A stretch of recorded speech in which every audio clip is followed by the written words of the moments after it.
काल में भारत और विश्व भर में लड़े हुए असंख्य युद्धों के विवरण से इतिहास के पृष्ठ जो हैं वो भरे हुए हैं। यानी पिछले प्राचीन समय में बहुत जो भारत और विश्व के बहुत सारे देश जो हैं वो असंख्य युद्ध हुए हैं, जिसके यहाँ पे विवरण अगर विवरण करोगे आप तो बहुत सारे पन्ने भरे हुए हैं विश्व युद्ध से ही। फिर भी उन युद्धों में सदा अविस्मरणीय वैश्विक प्रभाव रखने वाले युद्धों में अधिकांशतः आधुनिक युग के दो महायुद्ध यानी प्रथम विश्व युद्ध और द्वितीय विश्व युद्ध का समावेश होता है। सबसे बड़े युद्ध के अंदर प्रथम विश्व युद्ध के अंत में विश्व में स्थायी शांति स्थापित करने के उद्देश्य से राष्ट्र संघ की स्थापना की गई, परंतु अपने कुछ सीमाओं के कारण वह निष्फल हो गई, असफल हो गई। ईस्वी सन 1939 में द्वितीय विश्व युद्ध शुरू हुआ और द्वितीय विश्व युद्ध के समय ही हताश मनोदशा और भयंकरता ने मानव जाति को शांति और स्वतंत्र की रक्षा के लिए प्रयासों की पुनः एक बार आवश्यकता समझाई। परिणाम स्वरूप संयुक्त राष्ट्र की स्थापना हुई 24 अक्टूबर 1945 के दिन। अब संयुक्त राष्ट्र के दस्तावेज का आरंभ प्रस्तावना से होता है और संयुक्त राष्ट्र संघ के उद्देश्य दर्शाए गए हैं, जो उद्देश्य नीचे दिए गए निम्नलिखित हैं। पहला दस्तावेज देखते हैं। अंतर्राष्ट्रीय शांति और सुरक्षा की स्थापना करना, इसके लिए शांति के अवरोधक तत्वों को रोकना या दूर करना तथा आक्रमण या शांति भंग के कृत्यों को दबा देने के लिए प्रभावकारी सामूहिक कदम उठाना। हर एक अंतर्राष्ट्रीय झगड़े का शांतिपूर्ण उपायों के द्वारा हल निकालना। ये नंबर 1। दूसरा, आत्मनिर्णय तथा समान अधिकार के आधार पर राष्ट्र के बीच मैत्रीपूर्ण संबंधों को विकसित करने, मतलब दोस्ती वाला संबंध को विकसित करने और विश्व शांति बनाए रखने के लिए उचित कदम को उठाना। नंबर 3, आर्थिक, सामाजिक, सांस्कृतिक, मानवतावादी समस्याओं का निराकरण लाने में अंतर्राष्ट्रीय सहयोग प्राप्त करना। जाति, भाषा, लिंग या धार्मिक भेदभाव के बिना सभी व्यक्तियों के लिए मूलभूत स्वतंत्रताओं या मानव अधिकारों के प्रति आदर भाव को उत्पन्न करना। यह तीसरा उसका दस्तावेज। नंबर 4, इन समान ध्येयों को सिद्ध करने के लिए कार्यरत अलग अलग राष्ट्रों के बीच संवादिता लाने यानी बातचीत लाने वाली केंद्रीय संस्था के रूप में कार्य करना। इसी तरह दस्तावेजों से प्रमाणित होता है कि युद्ध को तिलांजलि और चिर शांति की झांकना संयुक्त राष्ट्र का मुख्य उद्देश्य है। ऐसा कहा जाता है। मतलब संयुक्त राष्ट्र का मुख्य उद्देश्य क्या है कि एक देश को दूसरे देश के बीच में जो प्यार भावना जो है वो बनाए रखना एवं तिलांजलि और चिर शांति की झांकना जो है ये संयुक्त राष्ट्र का मुख्य उद्देश्य है। अगला हमें दिया गया शीत युद्ध जो 1945 से लेकर 1962 तक चला, जिसका कारण और परिणाम यहाँ पे हम देखने वाले हैं। द्वितीय विश्व युद्ध का महत्वपूर्ण परिणाम यह हुआ कि इंग्लैंड और फ्रांस जैसी महासत्ताओं के बीच नेतृत्व अमेरिका और रूस ने लिया। युद्ध में इंग्लैंड, फ्रांस, रूस, अमेरिका एक साथ रहे। मतलब ये सारे जो कंट्री युद्ध में इंग्लैंड, फ्रांस, रूस, अमेरिका एक साथ रहे, परंतु युद्ध पूरा होने के बाद रूस की शासन पद्धति विचारधारा भिन्न होने के कारण अमेरिका और इंग्लैंड रूस से क्या हो गया, अलग पड़ गया। युद्ध के बाद समय ये दो महासत्ताएं विश्व राजनीति के केंद्रीय स्थान में रहकर दोनों ने विश्व में अपना वर्चस्व बढ़ाने के लिए सक्रिय प्रयास किए। इस अवधि के दौरान विश्व के दो सत्ता गुटों सैन्य गुटों में विभाजित हो गए। सत्ता के दो ध्रुव अमेरिका और रूस में केंद्रीकरण हो गया। इसलिए इस अवधि को द्विमुखी विश्व व्यवस्था अवधि के रूप में जाना जाता है। तो ये एक इम्पॉर्टेंट है, द्विमुखी विश्व व्यवस्था के अवधि के रूप में, यानी जो सत्ता गुटों और सैन्य गुटों में रूस और अमेरिका विभाजित हो गए, इन दो ध्रुवों का केंद्रीकरण हुआ, जिसकी अवधि को द्विमुखी विश्व व्यवस्था अवधि कहा जाता है। ये पूरा याद कर लेना है। विश्व युद्ध के बाद इन दो महासत्ताओं के बीच संबंध सौहार्दपूर्ण न रहे, अच्छे नहीं रहे। दोनों तब दोनों गुटों के बीच असंतोष का वातावरण निर्मित हुआ। सत्ता के लिए खींचतान और अत्यंत तंग परिस्थिति का निर्माण होने के कारण इस अवधि को शीत युद्ध की अवधि के रूप में पहचाना गया। यानी जब विश्व युद्ध के दौरान दो महासत्ता जो थे वो अलग पड़ गए, अमेरिका और रूस, क्योंकि रूस की शासन नीति कुछ अलग थी। यानी दोनों देश का उद्देश्य क्या था? विश्व पर राज करना, महासत्ता स्थापित करना। तो इसके कारण के बीच में जो अमेरिका और रूस के बीच जो युद्ध चलता रहा, उस युद्ध मतलब उस जो अवधि को शीत युद्ध की अवधि के रूप में पहचाना जाता है। द्वितीय विश्व युद्ध के पश्चात विश्व के मुख्य शक्तिशाली राष्ट्रों के बीच सत्ता संबंधों में परिवर्तन हुए। नाजीवादी जर्मनी और फांसीवादी इटली के विरुद्ध मित्र देशों के रूप में लड़े और विजय हुई। अमेरिका और रूस दोनों विरोधी सत्ता गुट सैन्य गुट बन गए। मतलब इसमें शांति तो मिली, लेकिन अमेरिका और रूस जो है वो दोनों एक दूसरे के मतलब यहाँ पे दुश्मन बन गए। दोनों शक्तिशाली राष्ट्र बने और उनके बीच शीत युद्ध हुआ। किसमें? अमेरिका और रूस के बीच। सवाल ये भी पूछा जाता है, शीत युद्ध किसके किसके बीच हुआ? तो अमेरिका और रूस के बीच हुआ। ब्रिटेन और फ्रांस की विजय तो हुई, परंतु युद्ध में हुए भयंकर नुकसान के कारण दोनों महासत्ता के रूप में अपना स्थान खो बैठे। युद्ध में हारे हुए जर्मनी, इटली, जापान आर्थिक, राजनीतिक और सैन्य सभी तरह से बर्बाद हुए। युद्ध के पिछले दौर के दौरान सोवियत यूनियन यानी रूस ने जर्मनी के पूर्व भाग के अतिरिक्त अन्य पूर्व यूरोप के देश जैसे कि Australia, Albania, Hungary, Yugoslavia, Czechoslovakia, Poland, Romania, Bulgaria, Baltic राज्यों पर सैन्य अधिकार जमाया। किसने जमाया? रूस ने जमाया। इन देशों में साम्यवादी दलों को सत्ता सौंपी, जिससे उन पर रूस का वर्चस्व रहा। इन अवधि के दौरान रूस ने अणु परीक्षण 1949 में करके एकमात्र अणुबम रखने वाला प्रभुत्वशाली सत्ता अमेरिका को चुनौती दी। पश्चिम यूरोप के जिन देशों को ब्रिटिश अमेरिका दलों ने मुक्त किया था, वहां धीरे धीरे लोकतंत्रात्मक शासन प्रथा स्थापित हुई। सैन्य गुटों में बटा विश्व। द्वितीय विश्व युद्ध के बाद यूरोप और विश्व के देश एक दूसरे सत्ता गुटों के साथ जुड़ने से दो दिशा में ध्रुवीकरण की प्रक्रिया जो थी वो शुरू हुई और गतिमान बनी। दोनों सत्ता गुटों के बीच अविश्वास का वातावरण निर्मित हुआ।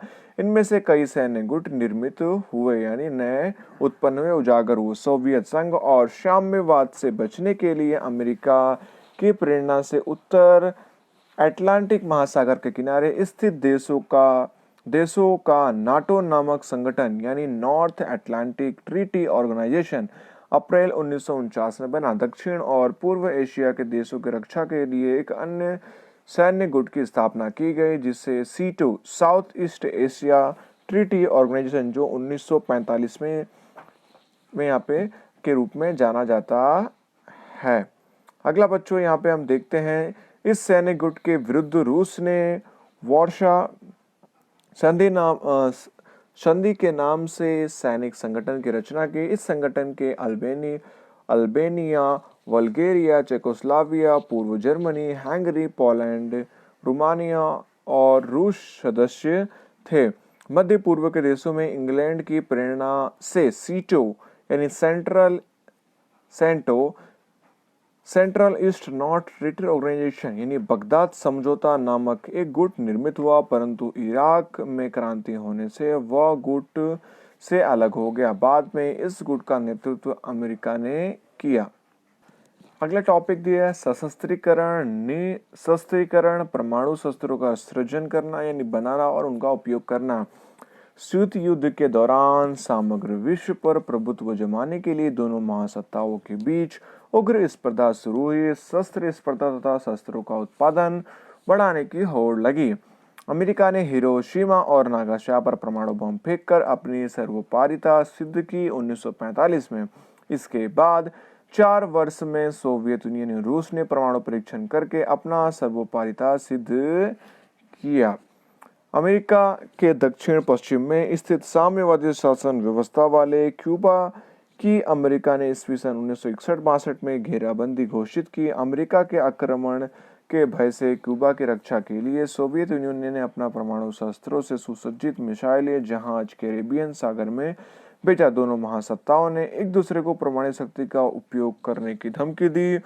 अंत में अमेरिका और सोवियत यूनियन के राष्ट्र अध्यक्षों के बीच पहली बार हॉटलाइन पर बात हुई, जिससे सोवियत यूनियन ने अपना जहाज करने का विचार वापस करने का विचार वापस ले लिया और दोनों के बीच युद्ध होने से बच गया। इस घटना को क्यूबा संकट कहा जाता था। क्यूबा संकट किसे कहा जाता है? क्यूबा के अंदर वहां पे दोनों महासत्ता अमेरिका और रूस के बीच लड़ाई होने वाली थी, जिसमें उनके दोनों राष्ट्रीय अध्यक्ष के बीच पहली बार हॉटलाइन पर बात हुई, जिससे क्यूबा संकट टल गया, जिसे क्यूबा संकट कहा जाता है। इससे दोनों सत्ताओं के बीच परस्पर संवाद का आदान प्रदान शुरू हुआ और दोनों महासत्ताओं के बीच गलतफहमी दूर होने का मार्ग प्रशस्त हुआ। दोनों महासत्ताओं ने परमाणु शस्त्र का उपयोग न करके मानव कल्याण का कार्य किया। इस कारण क्यूबा की समस्या को शीत युद्ध के अंत की शुरुआत माना जाता है। यानी जो शीत युद्ध शुरू हुआ उसके अंत की शुरुआत क्यूबा समस्या को शीत युद्ध के अंत की शुरुआत माना जाता है। अमेरिका, सोवियत यूनियन और ब्रिटेन परमाणु शस्त्रों का निशस्त्रीकरण और परमाणु शक्ति का परीक्षण तथा उत्पादन और उपयोग करने पर प्रतिबंध लगाने पर सहमत हुए। इसे परमाणु परीक्षण निषेध संधि के रूप में माना गया। इस संधि पर फ्रांस ने हस्ताक्षर नहीं किया और परमाणु परीक्षण करना जारी रखा। साथ ही चीन ने भी संधि का हस्ताक्षर नहीं किया और 1964 में परमाणु परीक्षण किया। यह संधि एक दूसरे देश पर परमाणु परीक्षण करने पर प्रतिबंध लगाती थी। फिर भी विश्व के 5 राष्ट्र अणु शस्त्र रखने वाले राष्ट्र बन चुके थे। चीन के अतिरिक्त 4 संयुक्त राष्ट्र सुरक्षा समिति के स्थायी यानी वीटो सत्ताधिकारी सदस्य राष्ट्र थे, जिसमें अमेरिका, रूस, ठीक है, ऐसे कुछ और यहाँ पे कह सकते हैं बहुत सारे यहाँ पे देशों का समावेश हुआ, इजराइल वगैरह, ठीक है, चीन, ये सब का समावेश हुआ। परमाणु शस्त्र विघातक रासायनिक, जैविक शास्त्र, उन्हें दूरी तक पहुंचाने वाले प्रक्षेपणास्त्र मिसाइल के उत्पादन के अद्यतन टेक्नोलॉजी इन 5 राष्ट्रों के पास ही थी। मानव जाति की ही नहीं समग्र जीव सृष्टि के साथ अखिल विश्व का अनेक बार विनाश कर सके ऐसे राष्ट्र के भय से विश्व भयभीत था, चिंतित था। 2 महासत्ताओं के बीच शीत युद्ध की तीव्रता घटने से यानी कम होने से उनके बीच संबंध सुधार की प्रक्रिया शुरू होने पर महासत्ताओं ने परमाणु शस्त्रों पर अंकुश रखने और कमी करने वाली संधियों पर हस्ताक्षर किया।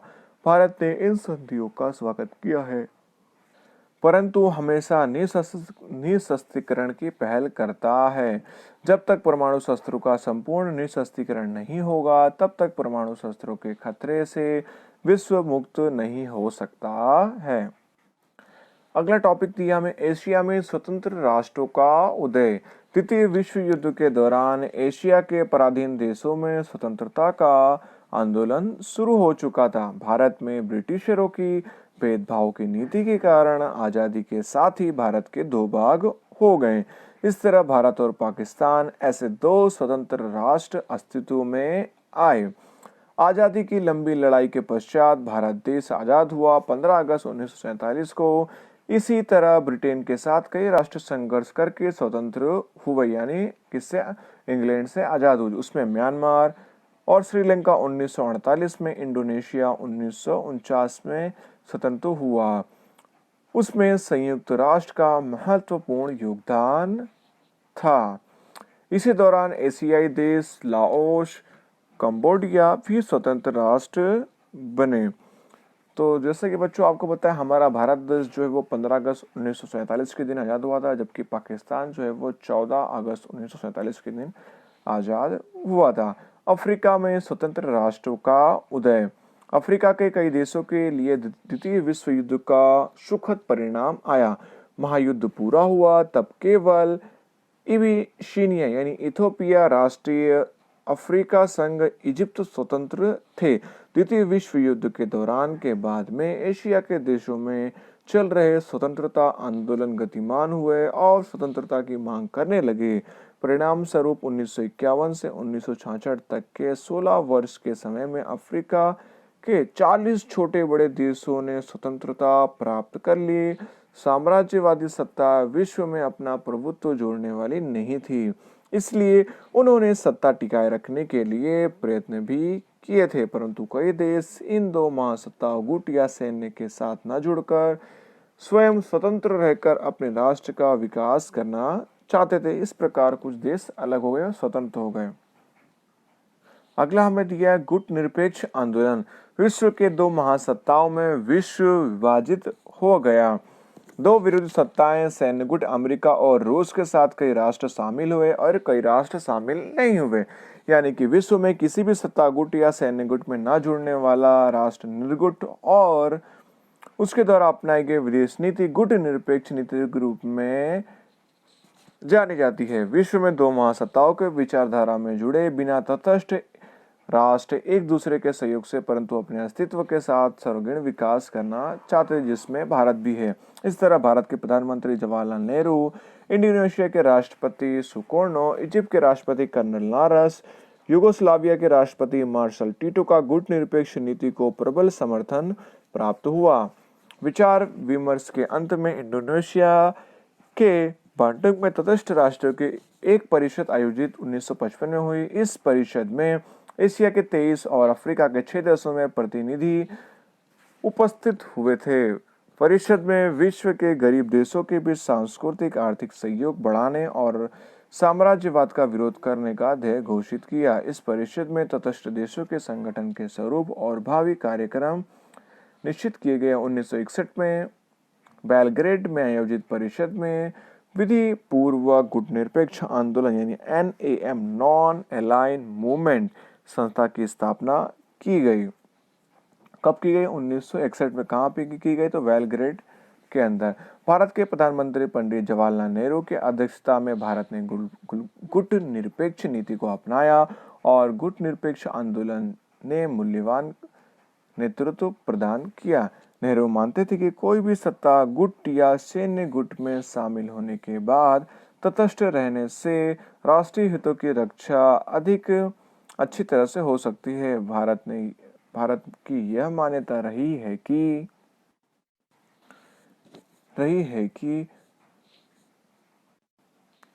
विश्व का दो प्रतिस्पर्धी सत्ता गुटों या सैन्य गुटों में विभाजन जो है विश्व शांति के लिए खतरा के रूप में अंतर्राष्ट्रीय सहयोग के लिए हानिकारक है।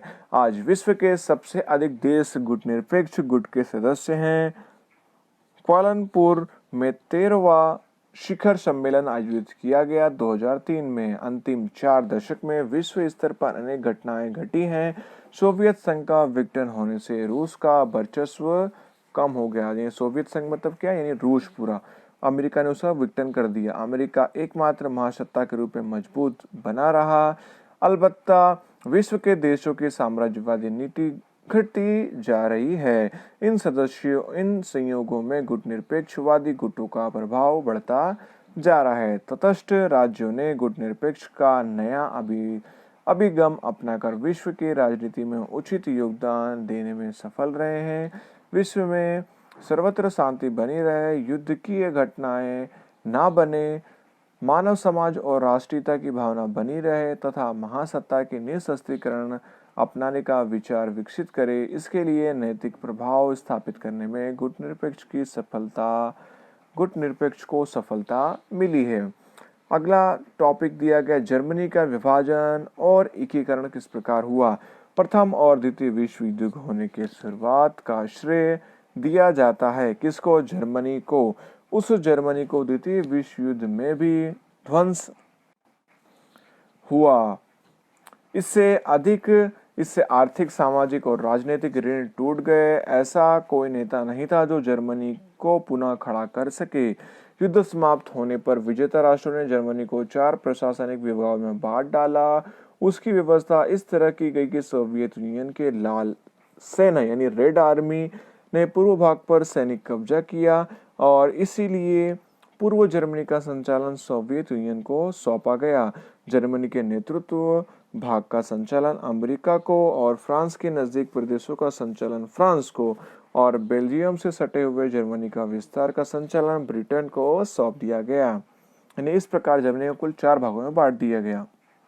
पहला सोवियत यूनियन, दूसरा अमेरिका, तीसरा फ्रांस और चौथा ब्रिटेन को सौंप दिया गया। जर्मनी की राजधानी बर्लिन को भी रूस और संकलित समिति के बीच विभाजित कर दिया गया। उनके बीच प्रशासनिक एकता के लिए संकलन समिति की रचना की गई। इस तरह से जर्मनी पर 4 देशों का प्रशासन स्थापित किया गया। सत्ता गुटों के बीच अविश्वास वातावरण खड़ा होने से सोवियत यूनियन ने पूर्व जर्मनी पर से अपनी सत्ता के चले जाने का भय लगने लगा, इसलिए पूर्व जर्मनी उसके पूर्व कहने में रहे। ऐसी कठपुतली सरकार स्थापित कर दिया। किसने कर दिया यहाँ पे? तो रूस ने कर दिया, जर्मनी पर यहाँ पे कर दिया। अमेरिका, फ्रांस और ब्रिटेन ने अपना संचालन अंतर्गत के पश्चिम जर्मनी के प्रदेशों का एकीकरण करके federal Republic of east Germany के रूप में निर्माण किया। पश्चिम जर्मनी के 3 विभागों का एकीकरण किया गया। उसी तरह बर्लिन के भी 3 विभागों को एक किया गया। इस प्रक्रिया के विरोध के स्वरूप में सोवियत यूनियन ने बर्लिन की नाकाबंदी घोषित की। परिणाम स्वरूप पश्चिमी देश और सोवियत यूनियन के बीच भारी तनाव पैदा हुआ। इस दौरान पश्चिमी बर्लिन और पूर्वी बर्लिन को अलग करने वाली 42 किलोमीटर लंबी दीवार बनाई गई। पूर्व बर्लिन में रहने वाले जर्मन जूल्स और कठोरता पूर्ण वातावरण में से पश्चिमी बर्लिन के मुक्त और खुले वातावरण में भाग जाने वाले उतावले हुए तथा 2 भागों में अपनी कुटुंबीजनों एवं स्नेहियों और मित्रों के पास पहुंच जाने के असंख्य घटनाएं घटने लगी। लोग दीवार कूदकर, जलमार्ग तैरकर पश्चिम बर्लिन में जाने के लिए मरणातक प्रयास करते। पूर्व जर्मनी को साम्यवादी सरकार को हटाने का प्रयास करने वाले लोगों को गोली मारने जैसे क्रूरतापूर्ण कदम उठाए गए। इसमें बहुत से लोगों को अपनी जान गंवानी पड़ी। उसके बाद 4500 दशक के समय में पश्चिमी जर्मनी ने खूब विकास किया और उसमें आर्थिक और अन्य क्षेत्रों में सिद्धि प्राप्त की, जो जर्मन चमत्कार के रूप में जाना जाता है, मतलब जर्मन के चमत्कार। 1990 तक के समय में अंतर्राष्ट्रीय राजनीतिक महत्वपूर्ण और दूरगामी परिणाम आए, जिसके कारण शीत युद्ध का प्रभाव मंद पड़ गया। साम्यवादी यूरोप के पूर्व देश और पश्चिमी यूरोप के लोकतंत्रात्मक देशों के बीच का अंतर घटने लगा। उनके बीच अवरोध समान मजबूत आवरण अदृश्य होने लगा और परिणाम स्वरूप सोवियत संघ का विघटन हुआ। इसकी चर्चा बाद में करेंगे। पूर्व जर्मनी और पश्चिमी जर्मनी के बीच कड़वाहट खड़े करने वाले कोई मुद्दे अब नहीं रहे। इन दोनों देशों के बीच समझौता हुआ कि परिणाम स्वरूप दोनों जर्मनी का एकीकरण 3 अक्टूबर 1990 के दिन हुआ। बर्लिन की दीवार, जो जर्मनी के लोगों के लिए दुख, वियोग, संताप और करुणा और क्रूरतापूर्वक और जो दोस्ती प्रतीक थी, उसे हर्ष और उल्लास से लोगों ने तोड़ दिया और जर्मन लोगों ने दिल से अपना आनंद व्यक्त किया। संयुक्त बने जर्मनी ने 1990 के बाद के दशक में तीव्र गति से प्रगति की। राजनीतिक, आर्थिक, व्यापार, वाणिज्य, सामाजिक आदि क्षेत्र में प्रगति करके वह यूरोप का अत्यंत संपन्न देश बना है। कौन? जर्मनी। अगला बच्चों बहुत ही इंपॉर्टेंट टॉपिक है सोवियत रूस का विघटन, यानी रूस का ही विघटन, शायद कह सकते हैं सोवियत संघ। 20वीं सदी के अंतिम दौर के दौरान सोवियत यूनियन के राष्ट्राध्यक्ष गोर्बाचोव के उदारवादी नीति के कारण सोवियत यूनियन की विचारधारा में आए परिवर्तन से सोवियत रूस का विघटन हुआ। सोवियत यूनियन का शांतिपूर्ण विघटन विश्व राजनीति की स्मरणीय घटना मानी जाती है। मिसाइल गोर्बाचोव साम्यवादी दल के नए महामंत्री के रूप में 11 मार्च 1985 में सत्ता में आए। वे उदारवादी विचारधारा के थे। रूस ने विज्ञान और टेक्नोलॉजी के क्षेत्र में बहुत अच्छी प्रगति की। वह अमेरिका महासत्ता के समान शक्तिशाली था उस समय। गोर्बाचोव की ग्लासनेस्त यानी खुलापन और पेरेस्ट्रोइका आर्थिक और सामाजिक सुधार की नीति के कारण सोवियत समाजवादी प्रजातंत्रात्मक संघ की स्वतंत्रता प्राप्ति की उत्कंठा जागृत होने से सोवियत संघ के घटक राष्ट्रों द्वारा एक एक करके स्वतंत्रता की घोषणा करने की प्रक्रिया शुरू हुई। धीरे धीरे सोवियत यूनियन के प्रशासनिक तंत्र पर साम्यवादी दल, अमलदारशाही और लाल सेना की पकड़ ढीली पड़ने लगी। सोवियत यूनियन के विभाजन की प्रक्रिया 1990 में शुरू हुई और अंत में 15 राज्यों में से 14 राज्य स्वतंत्र होने से विघटन की प्रक्रिया हुई 1991 में, मतलब यहाँ पे पूरी हुई। अगला टॉपिक बच्चों यहाँ पे हमें दिया गया अंतर्राष्ट्रीय क्षेत्र में भारत का योगदान। आज़ादी के बाद भारत ने अंतर्राष्ट्रीय क्षेत्र में महत्वपूर्ण योगदान दिया। विश्व के साम्राज्यवाद और उपनिवेशवाद, काले गोरे के बीच रंगभेद आदि बुराइयों को दूर करने के लिए उसके विरुद्ध होने वाले आंदोलनों का भारत ने हमेशा समर्थन किया है। संयुक्त राष्ट्र से भारत ने कोरिया के युद्ध में घायल सैनिकों की चिकित्सा के लिए दवाइयाँ, चिकित्सक टुकड़ी भेजी गई, जबकि गाजा, साइप्रस, कांगो, श्रीलंका आदि में निर्मित संकट के समय संयुक्त राष्ट्र के शांति स्थापक दलों में भारत ने अपने सैनिकों को भेजकर उन देशों में शांति स्थापित करने में सक्रिय कार्य किया था। अंतर्राष्ट्रीय शांति और सुरक्षा बनाए रखने में तथा संपूर्ण विश्व के लोगों में स्वतंत्रता और सुख समृद्धि के लिए तमाम प्रयत्नों को भारत में सक्रिय सहयोग किया है। संयुक्त राष्ट्र की महासभा में परमाणु शस्त्रों का संपूर्ण निरस्त्रीकरण का प्रस्ताव प्रस्तुत करके भारत ने शांति की इच्छा व्यक्त की है। घातक शस्त्रों का उत्पादन बंद करके सैन्य संस्था घटाकर उस धन को विश्व के गरीब और भुखमरी से पीड़ित जनता के आर्थिक सामाजिक विकास करने की मांग ने संयुक्त राष्ट्र के समक्ष हमेशा किया है। इस तरह विश्व शांति भारत की विदेश नीति का मुख्य सिद्धांत है। विश्व की शांति भारत की विदेश नीति का मुख्य सिद्धांत है। तो भारत की विदेश नीति का मुख्य सिद्धांत क्या है? तो विश्व शांति एक मार्क्स के लिए सवाल पूछा जा सकता है। विश्व शांति के लिए राष्ट्र राष्ट्र के बीच संयोग, विश्वास, समझदारी के वातावरण स्थापित करने के लिए भारत ने सतत यानी हमेशा ही प्रयास किए हैं। अब इस टॉपिक में हम यहाँ पे जानेंगे कि भारत का अन्य देशों के साथ संबंध कैसा है, उसके विषय में यहाँ पे हम जानकारी प्राप्त करेंगे। भारत का अमेरिका के साथ संबंध। भारत और यूनाइटेड स्टेट्स अमेरिका दोनों प्रजातंत्रात्मक देश हैं। भारत और यूनाइटेड स्टेट के बीच अनेक समानताएं होने पर भी भारत और यूनाइटेड स्टेट्स के संबंधों में उतार चढ़ाव आते रहे। आज़ादी प्राप्त करने के बाद भारत ने किसी भी सत्ता गुट में शामिल न होकर गुटनिरपेक्ष नीति को स्वीकार किया है, जो यूनाइटेड स्टेट्स को अच्छा नहीं लगा। उसे आशा थी कि भारत लोकतंत्रात्मक गुट से शामिल होगा, परंतु भारत ने गुटनिरपेक्ष नीति अपनाई क्योंकि उसे अपनी आर्थिक स्थिति विकसित करनी थी। जम्मू कश्मीर के मामले में यूनाइटेड स्टेट्स ने पाकिस्तान का पक्ष लिया था। पाकिस्तान यूनाइटेड स्टेट्स के सत्ता गुट और सैन्य संगठन के साथ जुड़ा, जबकि भारत ने गुट निरपेक्ष की नीति को स्वीकार की थी। इस कारण से भी भारत और यूनाइटेड स्टेट्स के बीच अच्छे संबंध नहीं विकसित हो सके। भारत ने परमाणु शस्त्र संबंधी संधियों पर हस्ताक्षर नहीं किया क्योंकि सर्वग्राही परमाणु परीक्षण संधि और सर्वग्राही परमाणु परीक्षण प्रतिबंध संधि पर भारत हस्ताक्षर करे, ऐसा यूनाइटेड स्टेट्स ने आग्रह किया था, इसलिए भारत ने उस पर हस्ताक्षर नहीं किया। परंतु ये दोनों संधियां भेदभाव और राष्ट्रीय हितों के लिए हानिकारक होने से भारत ने उस पर हस्ताक्षर नहीं किया। अपने इरादों और आग्रह की अवहेलना होने पर यूनाइटेड स्टेट्स भारत पर नाराज हुआ, जबकि भारत ने पोखरण यानी राजस्थान में सफलतापूर्वक परीक्षण किया परमाणु बम का 1998 में। तब उसने गंभीरता से लिया। भारत के विरुद्ध कई प्रतिबंध लगाए जो समय बीतने पर नरम पड़ा।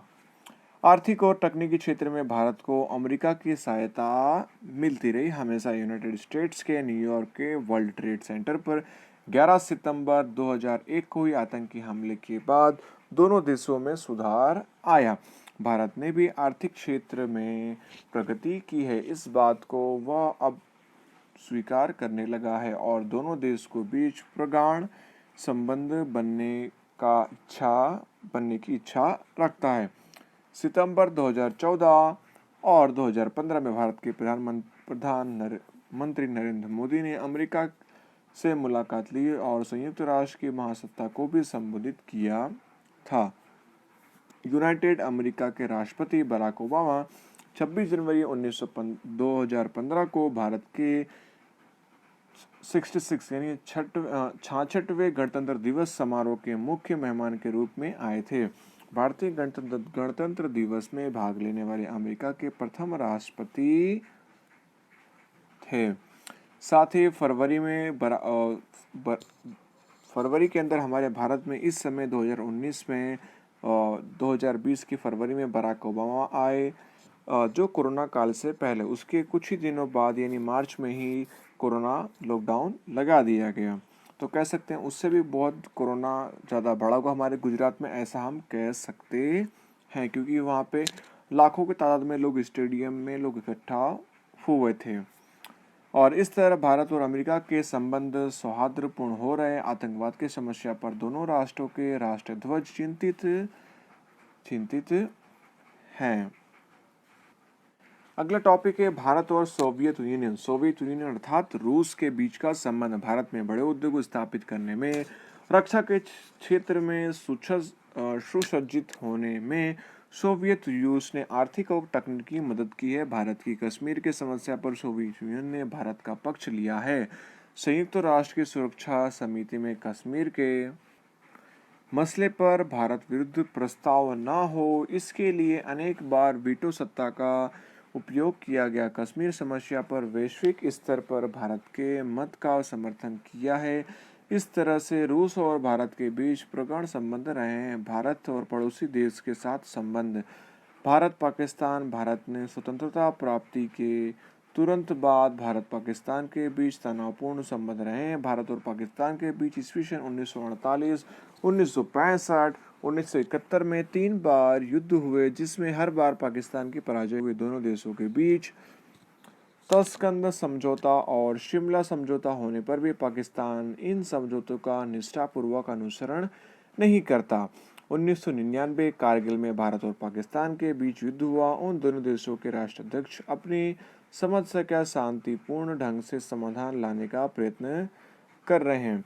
अगला हमें दिया गया कि भारत चीन, तो हमारे जो पड़ोसी देश के साथ संबंध थे, जिसमें हमने पहला देखा भारत पाकिस्तान, दूसरा हमारा पड़ोसी देश है चीन। तो उसके विषय में भी यहाँ पे हम विस्तृत जानकारी प्राप्त करेंगे। भारत और चीन के बीच संबंध कैसा। ऐसा कहा जा सकता है कि भारत चीन के बीच संबंधों की शुरुआत 1954 में हुई। चीन ने जब सीमाओं का नक्शा प्रकाशित किया, तब भारत और चीन के संबंधों में दरार पड़ी। इन नक्शों में चीन ने भारत का एक बहुत बड़ा क्षेत्र अपने में दर्शाया, जिससे भारत ने उसका कड़ा विरोध किया। जाहिर सी बात है, कोई आपके घर को अगर अपना घर बताएगा तो आप कड़ा विरोध करेंगे। उसी तरह भारत ने भी चीन का कड़ा विरोध किया। भारत और चीन के बीच सीमा दर्शाने वाले मैकमोहन रेखा को चीन ने अस्वीकार किया। इससे दोनों देशों के बीच मतभेद शुरू हुआ और चीन ने 1962 में भारत पर आक्रमण किया और जिस प्रदेश को उसने अपने प्रदेश के रूप में दिखाया था, उस पर कब्जा किया। भारत ने सीमा की रक्षा के लिए सेना भेजी और चीन ने एक तरफा युद्ध विराम घोषित किया और इस तरह से युद्ध समाप्त हुआ। इस प्रश्न को हल करने के लिए मंत्रणाएं आयोजित की जाती हैं, परंतु कोई समाधान नहीं हो सका। फिर भी अंतिम दशक के दौरान भारत चीन के बीच परस्पर सहयोग और मैत्रीपूर्ण संबंध विकसित होते रहे। साथ ही भारत ने हमेशा दोस्ती के लिए हाथ बढ़ाया, लेकिन उसने हमेशा क्या किया, हमारे पीठ पे छुरा घोंपा है। किसने? चीन ने।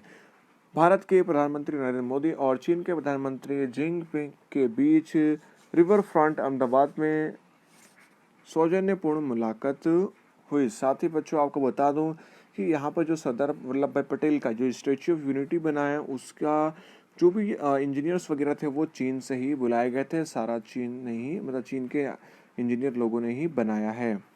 भारत बांग्लादेश, तो कह सकते हैं भारत बांग्लादेश मतलब भारत के बांग्लादेश के साथ बहुत अच्छे संबंध हैं, भूटान के साथ भी अच्छे संबंध हैं। तो देखते हैं यहाँ पे बांग्लादेश में बहुत संघर्ष करके स्वतंत्रता प्राप्त की। ईस्वी सन 1971 में एक स्वतंत्र सार्वभौम राष्ट्र के रूप में बांग्लादेश का उदय हुआ। उसमें पहले यह पाकिस्तान का हिस्सा था। एक नवोदित राष्ट्र के रूप में भारत ने बांग्लादेश और आर्थिक, तकनीकी और भौतिक साधनों की बहुत अधिक मदद की, परंतु कुछ बातों में भारत और बांग्लादेश के बीच मतभेद हुआ। गंगा नदी के पानी के उपयोग और विभाजन के संबंध में हुई चर्चा का समाधान किया गया। अतिवृष्टि, तूफान जैसी प्राकृतिक आपदा के समय भारत ने बांग्लादेश की पर्याप्त मात्रा में मदद की है। दोनों राष्ट्रों के बीच 2015 में विवादित भूमि क्षेत्र और उस क्षेत्र के लोगों की नागरिकता के संबंध में समस्या का निराकरण की बातचीत हुई। अगला है भारत भूटान का संबंध। भारत ने भूटान के साथ स्थायी शांति और मित्रता की संधि की कब की 1949 में की। भूटान ने भी रक्षा और विदेश नीति में भारत को विश्वास में लेना स्वीकार किया। भारत ने भूटान को दूरसंचार और यातायात के विकास में मदद देना स्वीकार कर संबंध को मजबूत बनाया। प्रधानमंत्री नेहरू ने भूटान की मुलाकात ली थी 1958 में। भारत के राष्ट्रपति ने भूटान की मुलाकात ली, कब ली? 1970 में। भूटान को यूएन यूनाइटेड नेशन का सदस्य बनाने में भारत ने मदद की। 1971 में भारत भूटान के संबंधों में कभी भी कटुता नहीं आई, मतलब संबंध में किसी तरह की प्रॉब्लम्स नहीं आई। भारत के प्रधानमंत्री नरेंद्र मोदी ने भूटान की मुलाकात ली थी जून 2014 में। उस समय प्रधानमंत्री ने चर्चा के दौरान कहा था कि भारत प्रगति करेगा तो उसके प्रत्यक्ष प्रभाव पड़ोसी देश पर भी पड़ेगा। दोनों देशों के पारस्परिक सुरक्षा संबंधित सहयोग पर संतोष व्यक्त किया था हमारे प्रधानमंत्री नरेंद्र मोदी ने। अगला बच्चों दिया भारत श्रीलंका के बीच संबंध। श्रीलंका के साथ भारत का संबंध बहुत पुराना है। प्राचीन से भारतीय, विशेष रूप से तमिल लोग बहुत अधिक समय से श्रीलंका में बसे हुए हैं, वहाँ स्थायी हुए हैं। वह लोगों की नागरिकता का प्रश्न दोनों के बीच मतभेद का मुद्दा बना है, परंतु दोनों देशों में समझौता द्वारा हल करने का प्रयास किया गया। श्रीलंका के तमिल संगठनों और श्रीलंका के सरकार तमिल समस्या का शांतिपूर्ण समाधान करे, ऐसी भारत की इच्छा है। भारत के प्रधानमंत्री नरेंद्र मोदी ने श्रीलंका की मुलाकात ली 13 मार्च 2015 को। श्रीलंकन तमिल असरग्रस्तों के पुनर्वास के लिए 27,000 मकान भारत के आर्थिक सहायता से बनवाए हैं। आज श्रीलंका के साथ भारत के महत्वपूर्ण संबंध हैं। नेपाल और भारत के बीच संबंधों का आरंभ देशों के बीच किए गए समझौते से हुआ, जो 1950 में हुआ। इन समझौतों के अनुसार दोनों ने एक दूसरे के सार्वभौम और प्रादेशिक अखंडता की रक्षा को स्वीकार किया है तथा दोनों देश के नागरिकों के एक दूसरे के देश में मुक्त आह्वान को मान्य रखा है। नेपाल के सामाजिक आर्थिक विकास में भारत ने बड़ी मदद की है। नेपाल के बहुत से विद्यार्थी उच्च शिक्षा के लिए भारत आते हैं। हिमालय से निकलने वाली नदियां नेपाल में से होकर भारत में आती हैं। बरसात के मौसम में उसमें भारी बाढ़ आता है, इसलिए भारत को बहुत अधिक नुकसान होता है। नदियों की बाढ़ को रोकने के लिए भारत और नेपाल के बीच समझौता करने के लिए भारत प्रयत्न करता है। 25 अप्रैल 2015 को नेपाल में 7.8 की तीव्रता का भूकंप आया, उसमें 8,000 लोगों की मृत्यु हो गई। इस भीषण दुर्घटना में भारत ने बचाव, राहत, पुनर्वसन में नेपाल की मदद की। भारत अफगानिस्तान के साथ महत्वपूर्ण संबंध रखता है। अफगान के नरसृजन में भारत का महत्वपूर्ण योगदान है, यानी अफगान का नया सृजन करने में भारत का महत्वपूर्ण योगदान है। भवन निर्माण, स्वास्थ्य, शिक्षा के क्षेत्र में भारत का महत्वपूर्ण योगदान है और उसके आर्थिक सामाजिक उत्कर्ष के लिए भारत आर्थिक मदद की है। प्राकृतिक आपदा के समय भारत ने आर्थिक मदद की है। अफगान के पार्लियामेंट हाउस का निर्माण भारत ने ही किया है। साथ ही बच्चों आपको बता दूं कि अफगान के बहुत सारे बच्चे जो है हमारे इंडिया की यूनिवर्सिटी में पढ़ने के लिए भी आते हैं, उच्च शिक्षा प्राप्त करने के लिए इंडिया में आते हैं। भारत म्यांमार के बीच का संबंध। भारत का म्यांमार यानी बर्मा के साथ सौहार्दपूर्ण संबंध रहा है, क्योंकि वहाँ पर भी हमारे भारत के लोग, हिंदू लोग रहते हैं। भारत की आज़ादी के बाद म्यांमार को स्वतंत्रता मिली 1948 में। तब से दोनों देशों के बीच मैत्री संपूर्ण संबंध बना रहा। आज़ादी के बाद म्यांमार ने भारत से विकास हेतु आर्थिक सहायता की मांग की। भारत ने तत्कालीन सहायता प्रदान प्रदान की, क्योंकि भारत म्यांमार को आर्थिक रूप से मजबूत करना चाहता था। भारत की विदेश नीति का उद्देश्य विश्व में शांति और सुरक्षा बनाए रखना है। यद्यपि प्रसंगानुसार पड़ोसी के साथ संबंधों में उतार चढ़ाव आते रहते हैं, फिर भी भारत ने सह-अस्तित्व की प्राचीन भारतीय परंपरा के अनुसार सबल होने पर भी अपने से छोटे पड़ोसी राष्ट्रों के आर्थिक नीति को प्रभावित किए बिना पड़ोसी देशों के साथ शांतिपूर्ण और मैत्रीपूर्ण संबंध बनाए